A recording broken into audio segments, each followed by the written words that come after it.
Hello everyone. Today I am discussing about nutrition.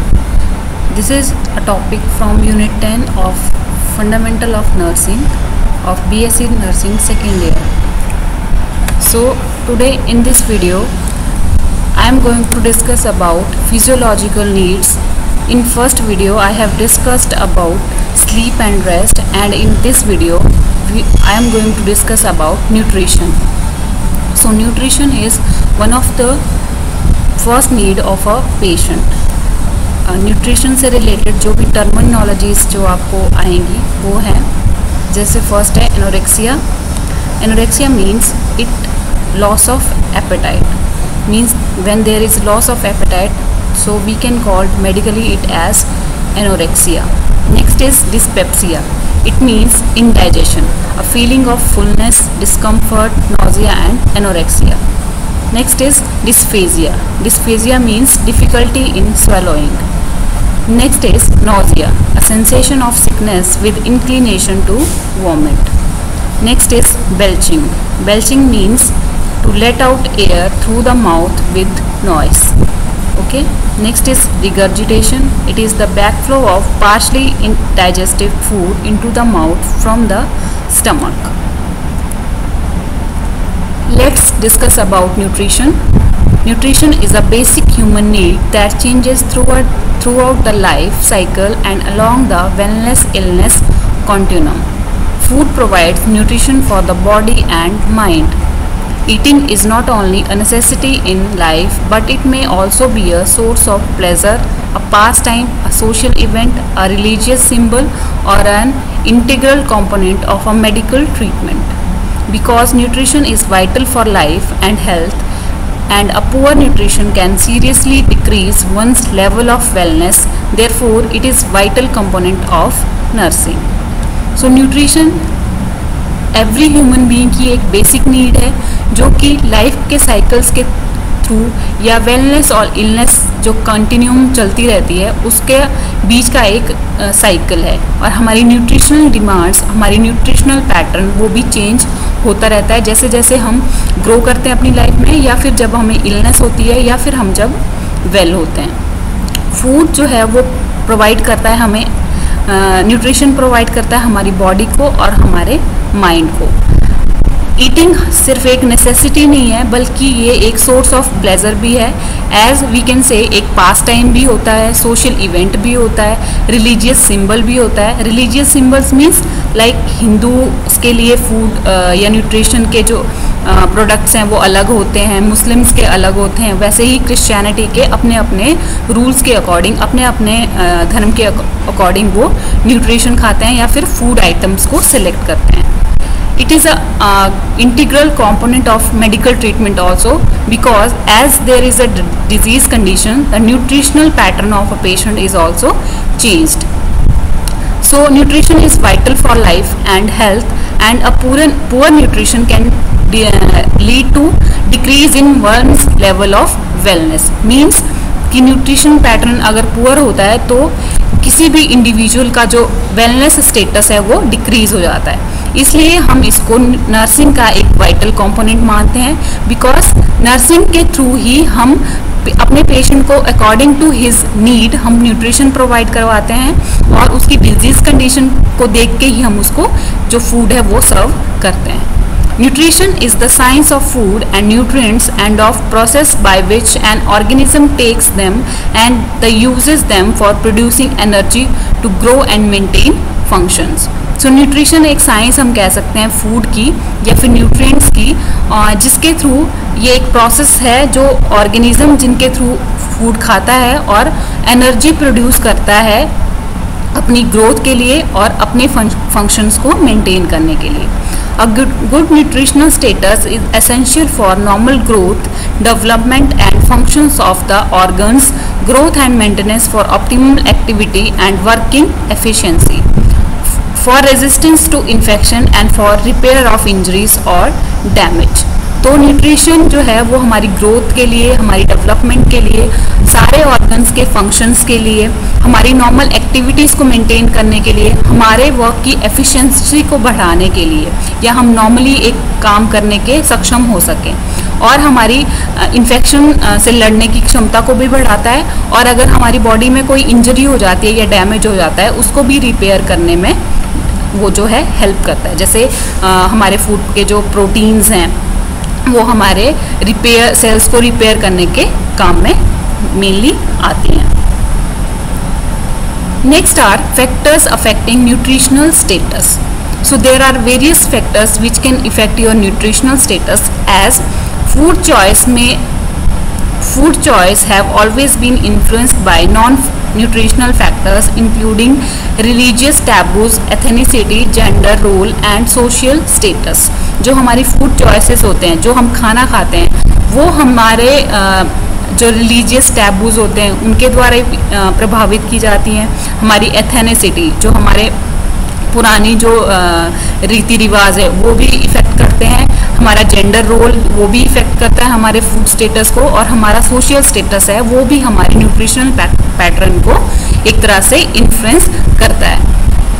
Gender role, जैसे mail को मानते हैं कि उनको ज़्यादा न्यूट्रिशन की ज़रूरत होती है क्योंकि उनको ज़्यादा काम करना पड़ता है।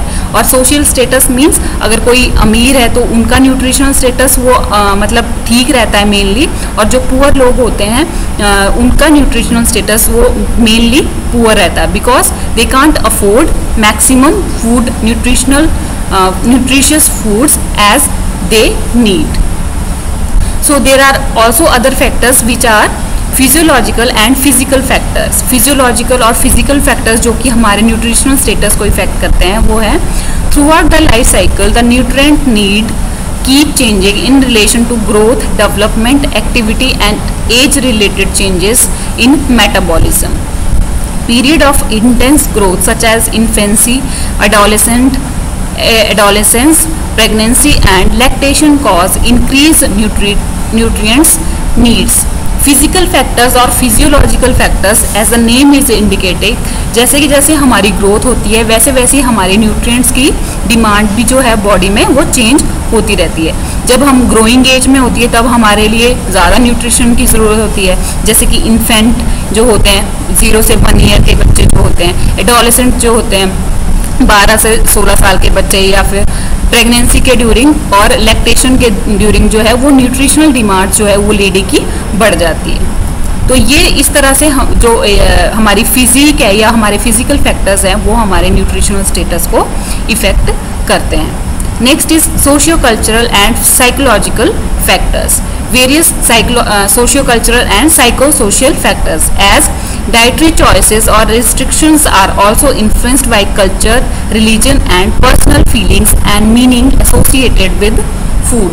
Socio-cultural means हमारे cultural patterns, हमारे social pattern, या फिर हमारे psychosocial, हमारे मन के ही कुछ जो फैक्टर्स हैं वो हमारे फूड चॉइसेस को, हमारी डाइटरी चॉइसेस को, या फिर कुछ रिस्ट्रिक्शंस होती हैं जैसे कि नॉनवेज नहीं खाना है या नॉनवेज खाना है। तो इस तरह से ये सारी चीज़ें जो है वो हमारे न्यूट्रिशनल स्टेटस को इफ़ेक्ट करती हैं।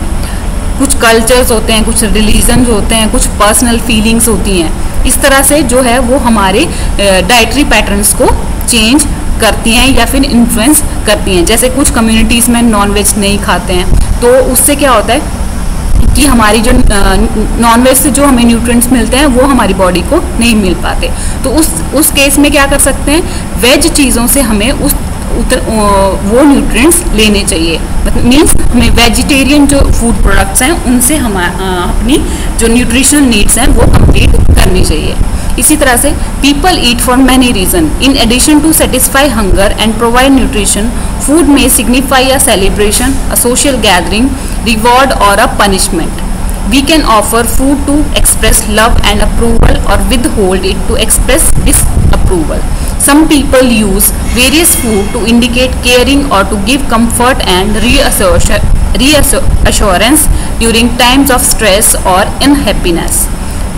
Meal time may evoke memories of family discussion, laughter and enjoyable times. कभी कभी हम जो खाना खाते हैं वो सिर्फ कुछ रीजंस के लिए खाते हैं। फॉर एग्जांपल कभी कभी हम खाना सिर्फ अपनी भूख को मिटाने के लिए ही नहीं या फिर न्यूट्रिएंट्स के लिए ही नहीं खाते हैं, बल्कि ये एक सिंबल होता है सेलिब्रेशन का। जैसे किसी का बर्थडे हो गया, एनिवर्सरी हो गई, या फिर किसी की मैरिज हो गई, तो उस तरह से जो हम खाना खाते हैं वो एक तरह से हम अपने इंजॉयमेंट के लिए खाते हैं। एक सोशल गैदरिंग्स जो होती हैं, रिवॉर्ड्स और पनिशमेंट के थ्रू भी हम मतलब एक चीज़ जो फूड है हमको खाते हैं। We can offer food to express love. कभी कभी हम खाना जो है वो ऑफर करते हैं अपना लव दिखाने के लिए या अप्रूवल दिखाने के लिए, या फिर कभी कभी हम खाना छोड़ देते हैं डिसअप्रूवल को एक्सप्रेस करने के लिए। कुछ लोग जो होते हैं वो फूड को इंडिकेट करते हैं, फूड अगर सर्व कर रहे हैं किसी को तो केयर शो करने के लिए खाना उनको परोसते रहें। या फिर कभी कभी स्ट्रेस के टाइम पे जैसे हमारे मम्मी पापा हमें खाना ऑफर करते हैं रीअश्योरेंस के लिए, या फिर हमें हैप्पी करने के लिए in the times of unhappiness. और इसी तरह से जो मील टाइम होता है किसी भी फैमिली में, वो फैमिली डिस्कशन का भी एक टाइम होता है, जो कि एक मेमोरीज के तौर पे हम लोग इस चीज़ को रखते हैं। लाफ्टर का या फिर इंजॉयबल टाइम के रूप में हम इस चीज़ को लेते हैं। तो इस तरह से हमारा जो फूड स्टेटस है, हमारा न्यूट्रिशनल स्टेटस है, वो हमारी लाइफ को इफ़ेक्ट करता है। इसको हम एज अ लव और अप्रूवल के लिए भी शो करते हैं। कभी कभी हम खाना छोड़ देते हैं डिसअप्रूवल के लिए, अनहैप्पीनेस शो करने के लिए। कभी कभी हम फूड जो है वो फैमिली डिस्कशन का भी एक माध्यम बन जाता है। हमारे घर परिवार में एक खुशी का माहौल मतलब पैदा करने में भी ये हेल्प करता है। नेक्स्ट है emotional state such as boredom, anger, depression और loneliness. Stress can influence the quality and quantity of food eaten. Emotions can lead to under eating और ओवर ईटिंग। कभी कभी हमारा इमोशनल स्टेटस जैसे कि बोर्डम या फिर एंगर है, या डिप्रेशन है, लोनलीनेस है, वो या स्ट्रेस है, वो हमारी क्वालिटी और क्वांटिटी ऑफ फूड को इफेक्ट करता है। कभी कभी इमोशंस के ही थ्रू हम ज़्यादा खा लेते हैं, या फिर कभी कभी बहुत कम खाते हैं। इसी तरह से religion, dietary restrictions associated with religion might effect A clients nutritional requirements. जैसे कि मैंने पहले भी बताया कि रिलीजन जो होता है, हर एक किसी का अलग अलग रीज़न है, और उसमें कुछ डाइटरी रिस्ट्रिक्शंस भी होती हैं, तो वो हमारी न्यूट्रिशनल रिक्वायरमेंट्स जो हैं उनको इफेक्ट करता है। नेक्स्ट है इकोनॉमिक्स। इकोनॉमिक्स मीन्स हमारा budget. The adequacy of a person's food budget affects dietary choices and patterns. The increased cost of food coupled with limited purchasing power may result in decrease in the nutritional quality of the diet. जितना हमारा budget होता है उसी के according हम food by कर पाते हैं। अगर किसी का बजट उतना नहीं है, उनकी इनकम इतनी नहीं है, तो वो न्यूट्रिशियस चीज़ें नहीं खरीद पाएंगे, जिससे कि पूरी फैमिली का जो न्यूट्रिशनल स्टेटस है वो लो होगा। Next, culture. Culture influences what is eaten, how it is prepared, and what combinations of food are permitted. The variation in food choices within a culture also depend on income levels and availability of food. So culture also influences our nutritional pattern as हम कैसा खाना पकाते हैं, हम food को prepare कैसे करते हैं, कौन से कॉम्बिनेशंस को डाल के हम फूड बनाते हैं, वो भी एक चीज़ है जो कि हमारे न्यूट्रिशनल जो पैटर्न होता है उसको इफेक्ट करती है। इसी तरह से हमारा इनकम लेवल क्या है और अवेलेबल कितना है फूड हमारी सोसाइटी में या हमारे सराउंडिंग्स में, वो भी इफेक्ट करता है हमारे न्यूट्रिशनल स्टेटस को या फिर variation in the food choices को। Next are the factors affecting nutritional intake. हम खाना क्यों नहीं ले पाते हैं, क्या क्या फैक्टर्स हैं जो कि इफेक्ट करते हैं, जो as we are discussing in the coming slides. A combination of factors can affect an individual's food intake. These factors can also result in a decreased or increase in food intake. So first factor है decrease food intake. खाना कम कैसे किन किन situations में हम खाते हैं. First है there are various reasons for a decreased food intake. Anorexia which may be related to systematic or local diseases. Anorexia जैसे कि मैंने बताया भूख की कमी होना, ये हमारे सिस्टमिक या लोकल डिजीजेस की वजह से हो सकता है।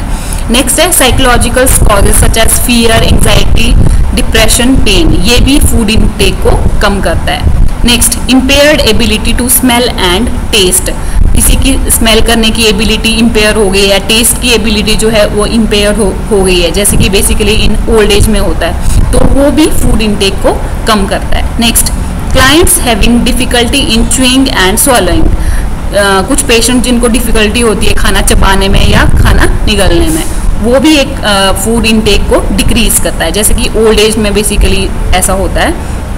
Next, client who have undergone certain surgical procedure, कुछ सर्जिकल प्रोसीजर जैसे माउथ की कोई सर्जरीज हुई है, नोज की कोई सर्जरीज हुई है, इस तरह से जो सर्जिकल प्रोसीजर होता है वो भी न्यूट्रिशनल इंटेक को या फूड इंटेक को कम करते हैं। Not able to afford due to poverty, poverty के कारण अगर हम खाना बाय नहीं कर पाते हैं। Next, dieting for beauty consciousness, जैसा कि ट्रेंड चल रहा है आजकल, डाइटिंग बेसिकली लोग करते हैं ब्यूटी कॉन्शियसनेस के लिए, स्लिम होने के लिए, तो वो भी फूड इंटेक को कम करता है। तो फूड इंटेक कम करने का मतलब है हमारे न्यूट्रिशनल पैटर्न जो है उसमें ऑल्ट्रेशन होगी, मीन्स प्रॉपर न्यूट्रिएंट्स जो है वो हमारी बॉडी को नहीं मिल पाएंगे। नेक्स्ट, इंक्रीज्ड फूड इंटेक, अब ज़्यादा खाना किस सिचुएशंस में खाते हैं या फिर किन कंडीशंस में खाते हैं, this may lead to obesity, obesity presents a series of health problems physically, socially and emotionally. अब ज़्यादा खाना भी एक तरह का थ्रेट होता है हमारी लाइफ के लिए, जैसे कि ये लीड करता है ओबेसिटी को, और ओबेसिटी अगर किसी को हो जाती है तो वो आगे अदर हेल्थ प्रॉब्लम्स उसको हो जाती हैं, फिजिकल प्रॉब्लम्स, सोशल प्रॉब्लम या फिर emotional problems. So this was all about decreased and increased food intake. Next है इसमें असेसमेंट ऑफ न्यूट्रिशनल स्टेटस। अब हम किसी भी पर्सन की एज अ नर्स कैसे असेसमेंट कर सकते हैं कि उसका न्यूट्रिशनल स्टेटस वो पुअर है या फिर गुड है, तो उसके लिए कुछ चीज़ें दी गई हैं, जैसे the components of nutritional assessment include health history, evaluation of food intake, physical examination and diagnostic test. तो हेल्थ हिस्ट्री के थ्रू पेशेंट क्या खाता है, कब खाता है, कितने टाइम पे खाता है, कौन कौन से फूड आइटम्स खाता है, ये सब जो है वो डाइट हिस्ट्री में या फिर हेल्थ हिस्ट्री में इंक्लूड होगा, ये हम पेशेंट से पूछेंगे, ठीक है। Next, evaluation of food intake, ये इसमें भी कि एक्चुअल में पेशेंट कितना खाता है, कौन कौन सी फूड आइटम्स खाता है। Next, physical examination, physical examination में उसका वेट हाइट चेक करना, उसका BMI चेक करना, वेट उसकी जो हाइट है वो हाइट के अकॉर्डिंग उसका वेट है या नहीं है, ओबीस है या पेशेंट थिन है। Next is diagnostic test, diagnostic test में भी कुछ हम इवेल्युएशंस करते हैं जिसमें से पता चलता है कि बॉडी में जो न्यूट्रिएंट्स हैं उनका लेवल क्या है। To carry out this assessment various methods are used. So ये सब मेथड्स या असेसमेंट को करने के लिए वेरियस मेथड्स हम यूज़ करते हैं। फर्स्ट है इसमें 24 आवर्स रिकॉल मेथड्स, मींस पिछले 24 आवर्स में पेशेंट ने क्या क्या खाया वो हम उससे पूछते हैं। फूड फ्रीक्वेंसी क्वेश्चनएयर, फूड फ्रीक्वेंसी क्वेश्चनएयर में कुछ क्वेश्चंस दिए होते हैं जिसको कि पेशेंट को टिक करने के लिए हम बोलते हैं, कितने टाइम पे वो फूड खाता है, क्या क्या वो फूड चीज़ें होती हैं, दिन में पेशेंट 3 मील्स लेता है, 5 मील्स लेता है, मिड मील में क्या लेता है, वो सारा कुछ इस क्वेश्चनएयर में इंक्लूड होता है। Then food diary, it is a written record of food intake maintain for a specific period of times usually 3 to 7 days. Food diary जो है वो पेशेंट मेंटेन करता है या फिर उसकी नर्स मेंटेन करती है 3 से 7 दिन के बीच में। उसने मॉर्निंग में क्या लिया, मिड मॉर्निंग में क्या लिया, लंच में क्या लिया, मिड आफ्टरनून में उसने क्या लिया या फिर इवनिंग में क्या लिया, ये सारा कुछ जो फूड इनटेक है उसका एक रिकॉर्ड बनाया जाता है। उसके बाद उसमें देखा जाता है कि इवन वो डाइटरी पैटर्न भी उसका अगर ठीक है तब भी पेशेंट्स को प्रॉब्लम है तो उसका रीज़न क्या है, इससे हम ये चीज़ आइडेंटिफाई कर सकते हैं। Next is evaluation of food intake is done for adequacy, 3 methods are used. Evaluation हम फूड इनटेक की करते हैं एडिक्वेसी को चेक करने के लिए कि पेशेंट एडिक्वेट न्यूट्रिएंट्स ले रहा है या नहीं ले रहा है। इसमें 3 मेथड्स जो मेनली यूज करते हैं। फर्स्ट है फूड ग्रुप मेथड्स। इसमें फूड ग्रुप मेथड में मेनली पेशेंट फूड ग्रुप्स में से क्या क्या ले रहा है, जैसे सीरियल में से क्या क्या ले रहा है, वो पल्सेस कौन सी ले रहा है, वेजिटेबल्स कौन कौन से ले रहा है, फ्रूट कौन कौन से ले रहा है, इसी तरह से डेयरी प्रोडक्ट्स कौन कौन से ले रहा है। तो ये आते हैं different food groups. Next is nutrient composition methods, किस चीज में कितना प्रोटीन ले रहा है, कितने परसेंट वो फैट ले रहा है, कितने परसेंट कार्बोहाइड्रेट ले रहा है, ये सब हम चेक करते हैं न्यूट्रिएंट कंपोजिशन मेथड के through. Next is calorie count, कितनी कैलोरी जो है पेशेंट एक दिन में ले रहा है, ये भी हम उसमें चीज इवेलुएट करते हैं। नेक्स्ट है फिजिकल एग्जामिनेशन, ये तो होगी असेसमेंट। नेक्स्ट है physical examination, it will help to detect physical signs of nutritional deficiencies. Anthropometric measurements are used to determine body dimensions. In children, this is used to assess growth rate. In adults, they can give indirect measurements of body protein and fat stores. तो physical examination में mainly anthropometric measurements करते हैं। जो physical examination जो nutrient check करने के लिए हम करते हैं न्यूट्रिशनल स्टेटस के लिए, उसको एंथ्रोपोमेट्रिक मेजरमेंट कहते हैं। इसमें मेनली क्या करते हैं, जैसे कि पेशेंट की हाइट चेक करते हैं, वेट चेक करते हैं, उसका मिड आर्म सरकमफ्रेंस चेक करते हैं, उसका मसल्स जो सरकमफ्रेंस है आर्म्स का वो चेक करते हैं इसमें। और ये बेसिकली चिल्ड्रंस में हम करते हैं उनकी ग्रोथ को चेक करने के लिए कि अकॉर्डिंग टू एज उनकी जो ग्रोथ है वो हो रही है या उनका वेट बढ़ रहा है कि नहीं बढ़ रहा है, और बॉडी में कितने परसेंट प्रोटीन है और कितने परसेंट फैट स्टोर है, वो भी हम इस चीज़ में फिजिकल एग्जामिनेशन के थ्रू ही पता करते हैं। तो इसमें कुछ चीज़ें हैं, जैसे कि हाइट एंड वेट मेजरमेंट। सबसे पहले हाइट और वेट चेक करते हैं पेशेंट का। Then body mass index, height और वेट से ही हम उसका बॉडी मास इंडेक्स निकालते हैं। अब BMI जो है वो कैसे निकालते हैं, उसको weight in kilogram upon square of height in metres. इस चीज़ को कैलकुलेट करके जो हमारे पास रेंज आती है उसको हम कंपेयर करते हैं नॉर्मल BMI की रेंज से। जैसे नॉर्मल BMI की रेंज होती है 18.5 टू 24.5, तो इस रेंज के बीच में अगर किसी का BMI आता है तो वो उसका हाइट के अकॉर्डिंग उसका वेट एकदम प्रोपोर्शन में है। अगर इससे लो आता है तो वो अंडर वेट होगा, इससे अगर हाई आएगा भी, इस नॉर्मल रेंज से अगर हाई आएगा तो पेशेंट ओबीस होगा। Next is body composition. Body composition में मेनली चेक करते हैं tricep skin fold measurement, inch tape से हम इसको मेजर करते हैं। Then mid arm muscle circumference and mid arm circumference. तो ये चीज़ें हैं जो हम बॉडी कॉम्पोजिशन को मेजर करने के लिए बेसिकली करते हैं। नेक्स्ट है फिजिकल एग्जामिनेशन भी हो गया, अब आएगा डायग्नोस्टिक टेस्ट। डायग्नोस्टिक टेस्ट हैं जैसे कि the most common indices of nutritional status are serum pre albumin level, lymphocyte count, haemoglobin level, then haematocrit and urine specific gravity. ये कुछ टेस्ट हैं जो कि हम पेशेंट की का बॉडी में एल्ब्यूमिन जो कि एक प्रोटीन होता है उसको चेक करने के लिए करते हैं। उसी तरह से लिम्फोसाइट काउंट WBC काउंट जो होता है, उसी तरह से हीमोग्लोबिन काउंट, हमारे ब्लड में कितना हीमोग्लोबिन है। देन हिमेटोक्रिट, हमारे ब्लड में हीमोग्लोबिन की मात्रा कितनी है वो हिमेटोक्रिट में चेक करते हैं। Then urine specific gravity, urine जो है वो हमारा कितना क्लियर है वो भी हम इसमें चेक करते हैं। अगर यूरिन हमारा क्लियर है देन हम मानते हैं कि हम हेल्दी हैं। अगर यूरिन में कुछ ग्लूकोज आता है, यूरिन में अगर कुछ एल्ब्यूमिन पाया जाता है तो मीन्स हमारी बॉडी से एक्सेसिव जो ग्लूकोज है या एक्सेसिव जो एल्ब्यूमिन है, प्रोटीन्स हैं, वो बाहर जा रहे हैं। मीन्स हमारी बॉडी से ये सब चीज़ें लूज हो रही हैं, तो हमें इस चीज़ को मेंटेन करना पड़ेगा बॉडी में। तो इस तरह से ये टेस्ट जो है वो रिवील करते हैं कि हमारी बॉडी में प्रोटीन्स की मात्रा क्या है, हीमोग्लोबिन की मात्रा क्या है, और हमारी बॉडी में एक्सेसिव अमाउंट में कोई चीज़ है या नहीं है।